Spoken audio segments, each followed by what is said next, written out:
Nabi yang mana? Nabi itu kakeknya siapa? Kakek aneh apa kakek ente? Kan mereka ngomong begitu tuh dulu ngomong begitu, kakek aneh apa kakek ente? Yang diomongin itu di sidang saudara saya itu. Berarti mereka itu membantu Baklawi berbuat maksiat. Boten. Iya, ini Aidit itu diakui oleh anaknya yang bernama Ilham Aidit bahwa mereka adalah marga Baklawi, mereka adalah Habib. Selain Aidit yang masuk komunis juga ada Fahrul Barak.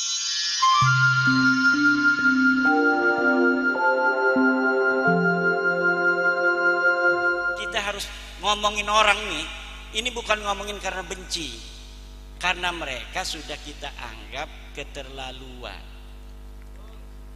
Kepalanya kiai lebih rendah daripada kakinya Habib. Mereka ngomongnya di YouTube, bos. Kenapa saya berani ngomong di YouTube sekarang? Karena mereka ngomong menghina kitanya di YouTube. Dan saya sadar sekarang ini saya lagi di YouTube, maka saya berani. Kenapa? Mau ngebalikin aja. Kalau mereka protes, kita protes lagi. Mereka ngomong Kiai Tae itu di YouTube, bos.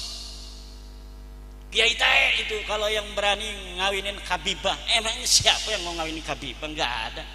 Sekarang kita, anak cucu kita yang perempuan yang cantik-cantik jangan mau dikawinin oleh Balawi.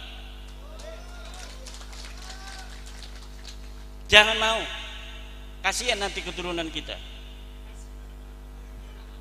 Enggak, ya enggak. Kalau yang udah yang tobat, enggak apa yang tobat? Yang tobat ya enggak apa-apa, yang buat Mas Nawasulasa. Dan kalau mereka menghentikan penghinaan kepada warga Nusantara, ya kita menghentikan juga. Yang penting satu, nasab ente sudah putus, jangan ngaku-ngaku turunan Nabi lagi. Kita sudah yakin seyakin-yakinnya berdasarkan tes DNA dan sedon-donnya berdasarkan studi manuskrip, studi pustaka, baik pustaka kitab nasab maupun pustaka kitab sejarah, bahwa ente nasabnya putus. Kalau misalnya ada orang kita yang masih percaya sama nasab ente, ya silakan saja masing-masing. Tetapi kalau kita sudah kagak percaya, dan jangan sampai ada kata-kata yang tidak percaya dengan nasab kita nih, para Baklawi tidak akan dapat syafaat Nabi. Nabi yang mana? Nabi itu kakeknya siapa? Kakek aneh apa kakek ente? Kan mereka ngomong begitu tuh dulu ngomong begitu, kakek aneh apa kakek ente? Yang diomongin itu di sidang saudara saya itu kiai dari Jawa Barat, turunan Nabi dari Sunan Gunung Jati. Dia ngomong begitu, makanya saya selalu ngomong itu, karena yang jadi saksi itu saudara saya. Ngomong dia suruh adzan segala macam, kiainya diam-diam aja, nggak tahu sejarah dia. Ya katanya. Makanya saya yang ngomong mewakili bahwa ente sekarang kakek aneh apa kakek ente itu Nabi Muhammad sallallahu alaihi wasallam. Ya ini malah lagi balas-balas. Karena ini dari Allah tuh, balasannya semuanya terlihat. Dulu mereka ngomong begini, ada saudara saya di Cirebon mau kawin sama Kabibah, itu sama Rabi Talawiyah, mana katanya manuskripnya yang menyebutkan bahwa benar ini keturunan Nabi dari Sunan Gunung Jati. Coba Sunan Gunung Jati punya anak Paseran ini, mana manuskripnya? 3 harus manuskrip sejaman, digituin. Paseran punya anak ini, mana manuskrip sejamannya? Ini punya anak ini, sampai itu dianya ini ditanyain manuskripnya di Rabi Talawiyah. Sekarang saya minta jangan 31 aja manuskrip sejaman yang mengatakan Ahmad bin Isa punya anak Ubed, tidak bisa jawab. Dibalas oleh Allah Subhanahu wa taala. Dia mengatakan Wali Songo itu sudah 500 tahun yang lalu. Sekarang kalau ada orang yang ngaku keturunan Nabi dari Wali Songo, itu palsu. Kenapa? Karena sudah 500 tahun putus. Ternyata kita teliti 500 tahun juga dia. Bahkan lebih 50 tahun, 550 tahun. Jadi apa yang mereka katakan selalu dibales dan dibalikan oleh Allah Subhanahu wa taala.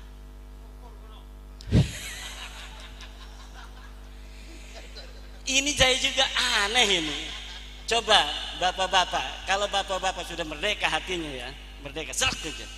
Itu luar biasa. Allahumma sholli ala sayyidina Muhammad.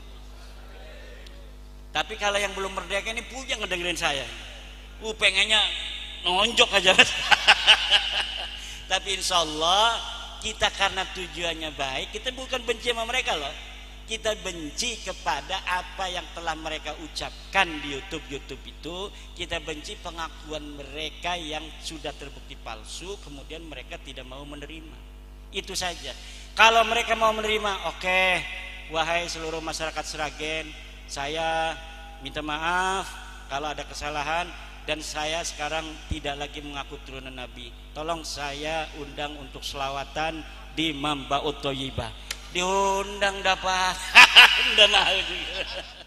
Udah nggak ngaku lagi turun Nabi. Betul. Waduh, lebih gawat dari saya ini. Kalau yang dari panjenengan tesisnya itu metode akademisi saja atau metode penggunaan kitab yang mutakbaroh? Menggunakan metode penelitian. Metode penelitian itu harus melakukan proses heuristik. Heuristik itu mengumpulkan seluruh sumber. Jadi disebutin sumbernya yang berkaitan dengan nasab balwi. Yang kedua adalah proses kritisasi sumber. Setelah sumbernya itu ada, dikritisi. Satu, ini kitab layak tidak, valid tidak untuk dijadikan sebuah sumber. Oh ternyata ini diinterpolasi, ini kitab palsu, abaikan. Seperti ada di Balwi itu kitab namanya Abnaul Imam, dikarang abad ke-5, tapi isinya sudah ditambahin oleh Habib Jamalul Lail. Jadi kitabnya sudah tidak asli lagi. Akhirnya saya abaikan, ini tidak masuk dalam kategori sebagai sumber. Setelah kritik sumber satu kitab per kitab, kemudian ada interpretasi sumber. Jadi apa yang ada itu kita interpretasikan. Setelah diinterpretasikan, kemudian dihistoriografi. Ini metodologi penelitian dalam penelitian sejarah. Karena apa? Karena Abdullah atau Ubaid ini adalah tokoh sejarah. Tokoh sejarah yang harus diverifikasi benarkah dia historis atau ternyata dia ahistoris. Maka diperlukan metodologi sejarah dalam memverifikasi apakah seorang ini betul-betul historis atau dia adalah ahistoris. Dan terbukti sosok Ubaid ini tidak ada di dalam kitab-kitab, di dalam buku-buku sejarah yang ada pada masanya atau masa yang paling berdekatan dari kitab yang ditemukan yang membicara tentang keluarga mereka. Itu metodologi penelitian sejarah. Kalau tidak boleh dalam sejarah kita menggunakan metodologi penelitian ilmiah tentang pemikiran. Pemikiran itu boleh berbeda antara orang masa lalu dengan orang zaman sekarang. Kalau khobar berita tidak boleh berbeda. Sumbernya itu harus sama dan harus ittisal karena dia riwayat sejarah. Nah, ini kelemahan daripada kita para santri itu asal ada kitab abad berapa aja tentang sejarah itu dianggap sahih. Kayak Ustadz Idrus Romli kemarin, ini ada kitab abad ke-9, ada abad kitab 10. Iya betul, tapi itu setelah pengakuan. Sebelumnya di abad 4 itu, di mana yang diakui itu hidup, tidak disebutkan dia punya anak namanya Ubaid. Abad yang kelima tidak ada, abad ke-6 tidak ada, abad ke-7 tidak ada. 550 tahun dia tidak disebut sebagai punya anak namanya Ubaid. Kok tiba-tiba di abad 9 disebutkan dia mempunyai anak namanya Ubaid? Berarti berita di abad 9 ini adalah berita palsu. Itu. Ya. Satu lagi. Mungkin permintaan permohonan gitu. Karena ini kan tesis karya ilmiah, mungkin banyak terjadi perbedaan pendapat. Nah, kemudian ini menyangkut keyakinan juga bahwa Ba'alwi itu tidak sampai ke Rasul nasabnya. Secara ilmiah kan hukum-hukum itu kan melalui ilmiah, tapi yang secara hakikat kan hanya Allah yang tahu. Nah, untuk mengetahui ini sudah sesuai dengan hakikatnya kan hanya Allah yang tahu, karena ini tarafnya ilmiah. Kayaknya tes DNA juga mendekati tuh. Nah, pertanyaan karena hukumnya empirik gitu. Permohonan saya itu mungkin karena tema tesisnya itu memutus nasab. Mungkin kami minta pertanggungjawaban bagaimana nanti kalau secara hakikatnya itu memang benar nasabnya sampai ke Rasul. Terus saya tanya kembali, kalau misalnya yang mengakui sekarang nasabnya Balwi itu sebagai turunan Nabi, kalau hakikatnya dia bukan, apa itu pertanggungjawabannya? Yang maksudnya ini kan bentuk perlawanan dari jawaban jenengan. Tapi seumpama kalau memang hakikatnya benar ataupun salah, kalau salah kan kita sudah sesuai. Cuman kalau hakikatnya benar itu nanti bagaimana ngeten? Iya, orang-orang yang mengakui itu, yang karena mereka mengakui Ba'lawi sebagai turunan Nabi kemudian mereka menghina orang itu, kan berarti mereka itu membantu Ba'lawi berbuat maksiat. Buatan. Iya, ini apa hukum balik bebaliknya? Maksudnya orang dari yang hari ini ketika nanti dipertanggungjawaban oleh Allah ngoten lho. Iya, pertanggungjawaban kepada Allah. Orang yang sekarang mengakui Ba'lawi yang sudah terbukti secara ilmiah, secara DNA, secara pustaka, secara sejarah, sudah putus mustahil menurut DNA dia keturunan Nabi, sekarang masih mengakui. Apa pertanggungjawab mereka nanti kalau di hadapan Allah mereka disebut memasukkan keturunan Nabi yang bukan turunan Nabi sebagai keturunan Nabi? Itu karena apa? Karena dalil mereka tidak ada. Yang ada dalilnya yang membatalkan nasab Ba'lawi.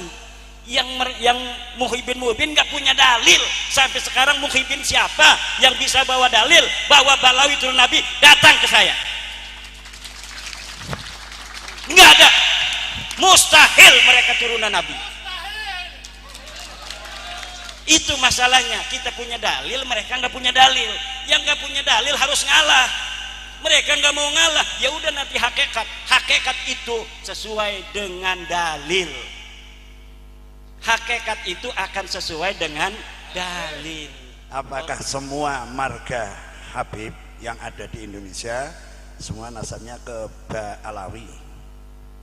Atau mungkin adakah Sayyid atau Syarif diklaim Ba'lawi terus ikut ke Ba'lawi sampai sekarang? Suwun. Ya. Kalau Ba'lawi yang ada di Indonesia itu marganya seperti Al-Asgab, Al-Attas, bin Syihab, Al-Idrus, Al-Jufri, Maulad Dawilah.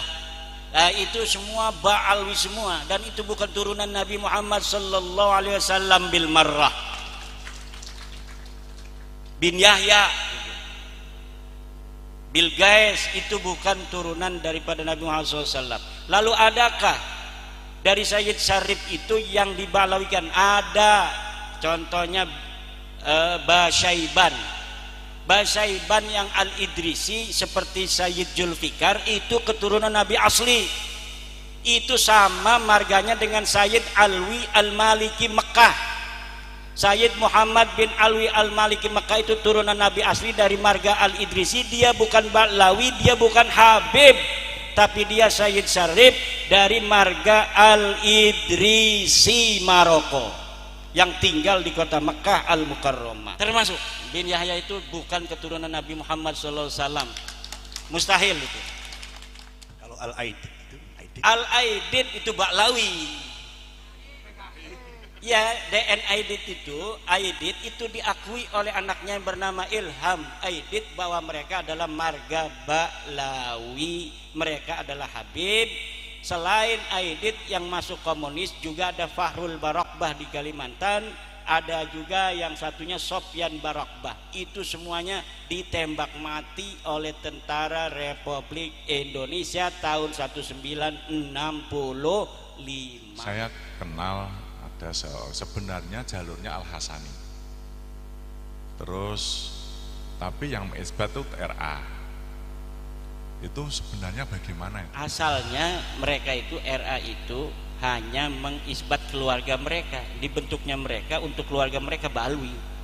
Tapi akhirnya lama-lama mengklaim bahwa seluruh yang ngaku dzurriyyat Nabi harus diisbat, diteken oleh RA. Akhirnya banyak seperti orang-orang yang marga Al-Hasani pun dia menjadi keturunan Nabi karena diteken oleh RA. Begitu. Yang jalur Hasan Al-Hasani tetap membela Mbak Alwi. Seharusnya yang dia menyelamatkan diri ya. Loh, saya itu bukan Habib, saya ini Sayyid, kan gitu seharusnya. Karena dia ke yang lain belum tentu disahihkan. Dia yang udah menyahihkan Ba'lawi, kalau ke yang lain belum tentu disahihkan. Naat itu sulit itu untuk mendapatkan sertifikat nasab dari Naqoba, Ansab, Aulia Utis. Itu sulit, harus pengkajian. Makanya ada infaknya 1 jutaan. Kenapa? Karena penelitiannya lama. Kalau kita daftarin itu lama ditelitinya. Ada harus nanya dulu ke kampungnya, bener nggak dia ini ponakannya ini, bener nggak ini dia ini punya hubungan dengan kiai ini. Itu biasanya begitu. Makanya perlu ada dana itu untuk bensin muter-muter, memvalidasi daripada laporan kepada Naqoba, Ansab, Aulia Tis'ah gitu. Dalam sebutan habaib atau Ba'alwi ya, apakah itu sebenarnya ada yang benar-benar dzurriyyah Rasul yang disebut Sayyid atau Syarif tapi disebut Habib, artinya dihabibkan, bukan makamnya ya, orangnya masih hidup sekarang? Ya kalau jelas dia bukan Ba'alwi, walaupun disebut apa, disebut Said, disebut Habib segala macam, kalau dia bukan Ba'alwi mungkin saja dia nyambung. Tapi kalau Ba'alwi sudah yakin, karena saya menelitinya hanya Ba'alwi. Kalau Ba'alwi ini sudah mustahil mereka keturunan Nabi besar Muhammad sallallahu alaihi wasallam. Berarti kalau ada Sayyid atau Syarif mau dipanggil Habib salah sendiri ya? Salah sendiri. Nggih, pun aten matur suwun sangat. Nggih no. Ya kudune ya Sayyid ngoten. Yang sudah terlanjur diisbat oleh Ba'lawi itu silakan datang ke Na'at, Naqoba, Ansab, Aulia untuk diverifikasi nasabnya. Kalau misalnya dibilang sudah sahih, ya disahihkan. Kalau tidak, diberikan lagi, cari naskah lainnya, mungkin ada yang tertinggal atau lain sebagainya. Tidak berani orang Na'at atau orang ini itu mengisbat atau membatalkan nasab seseorang. Mempercayai amaliyah Ba'alawi, sikap kita bagaimana terhadap mindset yang dipropagandakan bahwasanya amalan beliau itu lebih utama ketimbang amalan-amalan para wali songo dan muassis Ahlussunnah wal Jamaah sendiri. Ya kalau wali songo kan nasabnya jelas, silsilahnya jelas, gurunya jelas. Kalau mereka kan gurunya yang nggak jelas. Silsilah Alawiyah itu katanya dari ayah ke bapak, ke kakek terus sampai Nabi Muhammad. Diverifikasi yang nasabnya aja yang 3 orang nggak ada. Yang 1 orang masih bayi, bapaknya udah meninggal, ya berarti nggak nyambung. Lah kalau wali songo itu dari guru ke guru, kadang bukan ayahnya, dari guru ini guru ini guru ini, nyambung semuanya, terverifikasi, nama-namanya semuanya para ulama. Nah kalau dilihat dari situ, maka amalan-amalan wali songo dari silsilah nasab sanad ilmu dari wali songo itu lebih utama dari silsilah sanad ilmunya Ba'lawi. Gus Dur itu turunan daripada Rasulullah, nasabnya itu terverifikasi, seluruh keluarga dari Sunan Ampel, Sunan Giri, dari Joko Tingkir, semuanya iktiraf dengan. Tapi beliau kan kalau ngomong nasab bercanda-canda aja, tidak serius. Kenapa? Karena dalam ajaran Wali Songo nasab itu tidak penting. Yang penting itu ketakwaan. Orang bertakwa itu orang yang mulia. Orang yang berilmu itu orang yang tinggi pangkatnya. Kalau ente ingin jadi mulia, bertakwalah. Kalau ente ingin tinggi pangkatnya, berilmulah. Itulah ajaran Wali Songo. Tadi dari Semarang, Gus Ihsan. Ya, Habib punya murid enggak? Muridnya siapa yang jadi kiai, satu yang jadi ulama? Semuanya yang diaku itu kebanyakan murid dari kiai yang udah jadi kemudian diaku muridnya. Para itu Habib kata itu Gus tidak Ihsan punya tadi. santri. Mereka rata-rata itu menerima santri yang sudah jadi, yang siap manggung.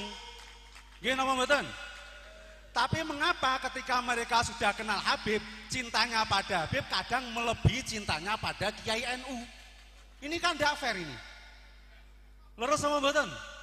Oh, mereka itu tinggal nompo dadi garek manggung kok. Lah yang didik dari abatasa, mubtada, khobar, amsilatu, tasrifiyah dan lain-lain ku sapa sing didik? Habib atau Kiai NU? Lah kok ora sadar-sadar? Ya bisa jadi begitu. Kita kan jarang lihat di YouTube mereka itu baca kitab Fathul Mu'in, baca kitab Ihya, baca kitab Sahih Bukhari, yang gundul. Kalau yang ada mereknya, sakelnya semua bisa kan, banyak yang bisa. Yang gundul, yang cetakannya cetakan Toha Putra Semarang, yang zaman dulu yang nggak ada titik koma itu. Baca coba. Itu mahasiswa Mesir aja S2 belum tentu bisa itu baca kitabnya ala santri Lirboyo, ala santri Ploso, ala santri-santri Salafiyah di Indonesia. Kenapa? Santri di Indonesia bukan hanya bisa membaca tapi faham akan ilmu balaghahnya, paham akan ilmu badiknya, paham akan ilmu ma'aninya, paham akan itu faidah, ada sin, faidah, ada hamzah apa, gimana mana konsekuensinya apa. Itu kiai-kiai kita dalam memahami agama begitu universal, begitu komprehensif dan dapat diandalkan untuk bisa menjaga agama Islam tetap murni ila yaumil qiyamah. Jadi betul saya setuju dengan Gus Ihsan tadi itu. Banyak yang penceramah baca selawat aja jadi ulama besar. Kalau dari Balwi, betul nggak? Kiai-kiai kita, santri-santri kita udah tamat Fathul Mu'in, baca kitabnya hebat, yang nggak dianggap apa-apa, kalah sama tukang selawatan. Tukang selawatan pakai udang-udang kayak saya aja udah kayak jadi ulama.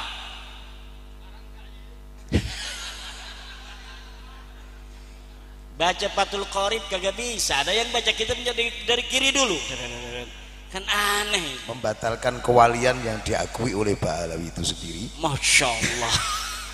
Caranya bagaimana ya? Terus emang tadinya sahih dia jadi wali, dibatalin segala itu. Wali itu kata para ulama-ulama ibaratnya pakai laulal fuqaha'u awliya'an lillahi makanatil awliya. Kalaulah para ahli fikih yang ngaji Fathul Mu'in, Fathul Qorib itu bukan para wali, maka tidak ada para wali. Nah sekarang ini kan para wali itu yang macam-macam, gila-gila begini wali gitu. Yang rambutnya gondrong-gondrong dikit, bukan kayak KSP, bukan. Yang gondrong-gondrong aneh-aneh wali. Padahal wali itu Kiai Riyad itu waliullah. Dari mana taunya? Dari santrinya yang ngaji kepada dia. Karena wali itu adalah ulama yang ngajarin ilmu. Cuma ini apa namanya, definisi wali itu bergeser.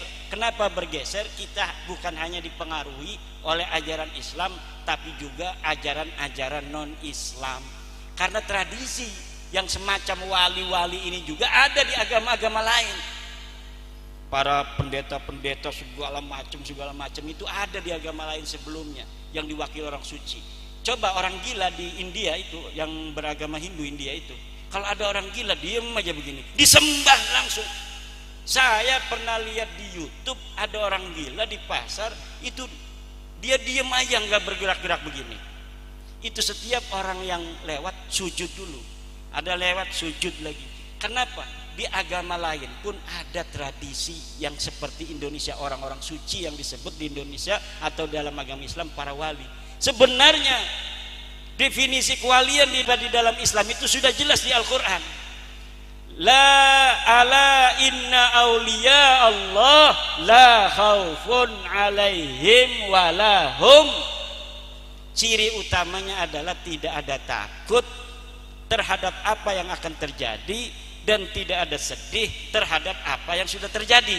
Kalau bapak-bapak di dalam hatinya ada misalnya habis ditipu orang 2 juta suruh beli kiswah Ka'bah sudah terjadi, nggak pernah disedih-sedihin, ya udah aja itu sudah terjadi. Itu salah satu ciri wali. Kalau misalnya menghadapi sesuatu masalah di depan tidak pernah ada rasa takut, itu ciri-ciri wal. Kalau ada dua-duanya, i'lam annaka waliyun min auliyahi subhanahu wa ta'ala. Kalau kita tidak ada rasa sedih terhadap apa yang sudah terjadi, tidak ada rasa takut terhadap apa yang akan terjadi, maka ketahuilah bahwa Bapak sudah mempunyai ciri utama dari seorang wali, yaitu la khaufun alaihim walahum yahzan. Karena yang namanya hazan, adamul husni wa adamul khauf, itu fi'lul qalbi, itu tidak ada yang tahu. Yang tahu hanya kita dan Allah subhanahu. Kalau orang cuma nebak-nebak, orang yang bergaya atau di branding wali akhirnya jadi wali. Kiai Riyad kita bikin aja YouTube 5 bahwa karomahnya dia bisa terbang dari pohon ke pohon gitu. Pernah ada yang bercerita Mangkulan bin Fulan bahwa Kiai Riyad ini lama-lama Kiai Riyad ini banyak tamu kesini bukan mau naruh santri, mau minta air kesini. Bikin aja branding begitu. Sekarang wali-wali di YouTube itu banyaknya branding. Orang kita bisanya kayak Gus Samsudin doang tuh bikin brandingnya begitu. Bikin setting-settingannya gampang ketahuan. Orang-orang lain bisa bikin setting menjual-jual keluarganya. Kita ini nggak bisa. Orang sekelas yang sudah ngaji tamat Fathul Mu'in aja nggak bisa kita jual. Kadang-kadang mau muncul aja kita nggak ikut-ikut menyebarkan. Mereka itu orang yang mempunyai persatuan keluarga. Sedikit aja ada potensi dikembangin, di branding. Makanya bagaimana cara membatalkan kewalian mereka? Nggak usah dibatalin, wong tadinya juga nggak sahih kok.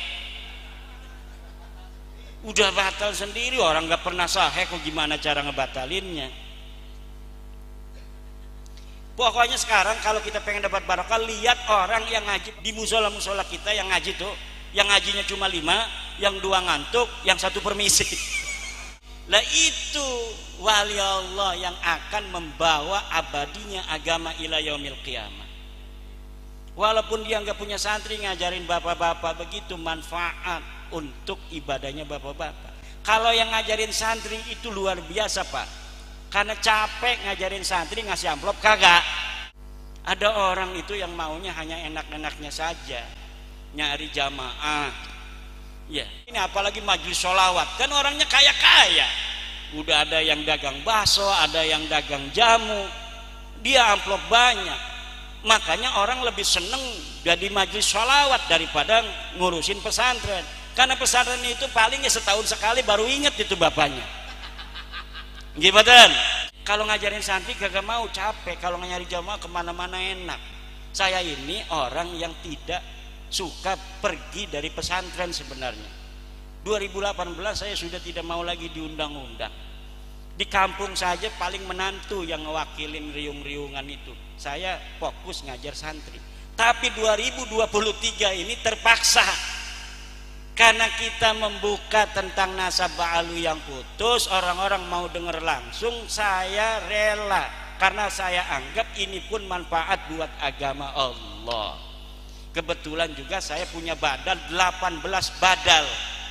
Kalau saya nggak ngaji, badal pertama gantiin, badal pertama nggak ada, badal kedua sampai 18 badal saya itu.